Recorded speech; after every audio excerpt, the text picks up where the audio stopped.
questions, discussion? Have you ever done this before? Is this like an annual thing, or are we just? We have traditionally done a non-departmental for workers' comp, but now that we've gone to New World, we track by department. In the past couple of years, we've always had credit, so it hasn't really been an issue, but they could not confirm to me, the commissioners, that we would just be getting a credit. So it's just better to have this. So it's still the same like amount of money that Yes. you put in, you just divide it into this? Gotcha. Yeah, Exactly. we're set up through the county auditor with their New World software to track by department. Sure. All right, any other questions? No, I'll vote to approve the budget amendment. Mr. Preston? Yes. Mrs. DeTore? Yes. And Mr. Bates? Yes. Thank you. Next up is our monthly surplus property for the month.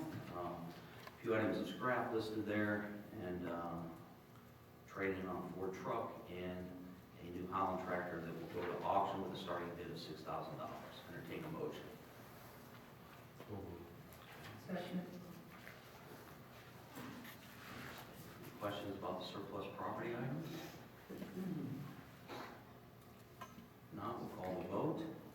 Mrs. DeTore? Yes. Mr. Preston? Yes. And Mr. Bates? Yes. Moving on to Commissioner's time. We're going to mention a couple items. At their January 6th meeting, the Russell Township Park District did approve our submitted plan for the Madru property capital improvements, so that has been approved. And so we will start work on that right away with Western Reserve Land Conservancy. So that was approved by that park board. The other item of information under Commissioner's time is providing our total acreage in Geauga Park District. Providing a memo on that to the Commissioners, just as a follow-up to the discussion about parks, about properties at the December board meeting. So we have 8,265 acres of our 10,000 acres, over 10,000 acres, that are open as parks in some way. So hiking trails, a variety of amenities, as my memo mentions. And then we have 2,393 acres that are still areas that are not accessible in some way to the public as parks, you know, with an entry drive, with parking, with various park amenities. So those properties are listed there with the total acreages. And, just want to present that information and see if there are any questions. Sure.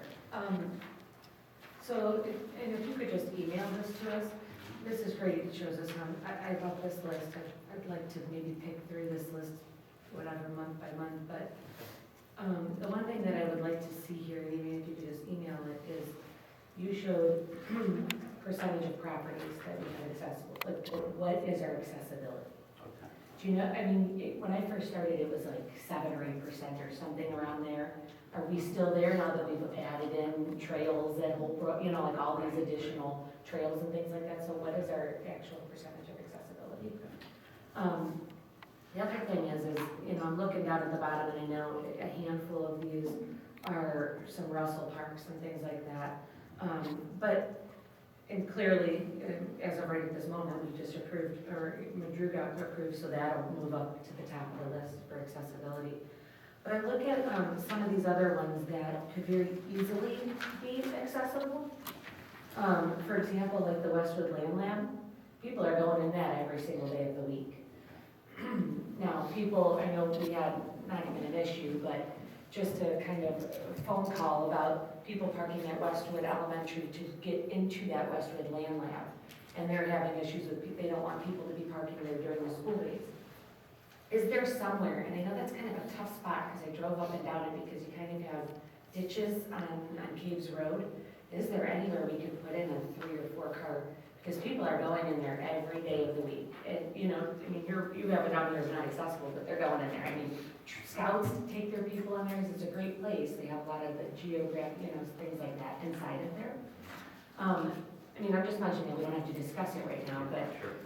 Within this additional list, I see a handful, 8 acres, things like that, and that makes sense, but there's some other acreage in there that are 100+ acres. Is there anything that we could look at in a 5-year plan or something that's it's even a loop or something similar to what we're doing to Madru, or, you know, we don't have to develop everyone with a big building. But are there opportunities that are minimal impact and not very expensive to us to be able to put in some loops and things like that? I don't know. Sure. You know, I know you guys have a plan, but even if we're looking at 5 years down the road, what can we do to some of these practices? I love what we did with, you know, putting in a baseball field. You know, every single park doesn't have to be just a mile loop that we're bird watching or looking at things, but are there other opportunities that we could offer different recreational activities? Yeah, absolutely, and yeah, that was the nemesis, I believe, behind Veterans Legacy Woods coming on. There'll be a cart path there, people go to hike there, and we're seeing, you know, UH employees and various others using that property and really enjoying it. So, you know, I think things like Walton's Gorge rose to the top because that's a beautiful scenic property that the people of Geauga County paid for and should get to enjoy. So, yeah, definitely, we'll take a look at it. You know, others will rise to the top, and some simple means of accessibility like Staples Meadows. So, Sure. we'll continue to work through that process. Good, thank you.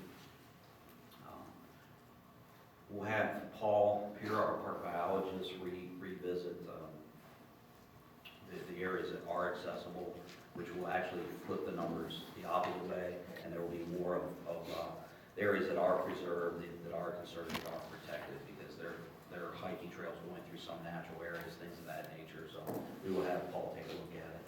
Well, and even if in that list that, you know, we don't necessarily have all that history, so maybe there's a third column in there that, you know, I know some of this is locked or, like you said, like it's gonna sit there as preservation, and that's absolutely fine. But I don't know which one of those, you know what I'm saying? So just maybe a third column telling us, you know, this is on the horizon for the next 5 years, or, you know, this one we're gonna leave as preservation, or this one doesn't make sense for it, you know, just some type of little note beside there so we can understand why some of these properties are just sitting without accessibility. Can do. Okay. Very good. All right, any other discussion on park properties? If not, that's all I have for commissioners' time. Anything else for commissioners' time? Oh, yes, one more thing. Frozen Fest is this Sunday at the Westwoods. That's one of our most popular special events, so look forward to that. Celebrating ice and snow and winter, and it looks like we might actually get something out on Sunday, so it should be an exciting event. Teresa Runyon, our special events coordinator, she does a really good job with that event, so looking forward to it. A certain chief naturalist may be appearing as a certain snowman, so. I plead the fifth. What? I plead the fifth. You played the fifth? Yes, I don't know. I didn't see you hide back there, so. Yeah. Does that snowman have a name? You don't know? No. Okay. And Mr. Preston, if you have a second to stick around after the meeting, we'll introduce you to all our great staff. So, anything else for commissioners' time? All right, if not, I'll entertain a motion to go into the executive session for purchase of property and compensation, employment of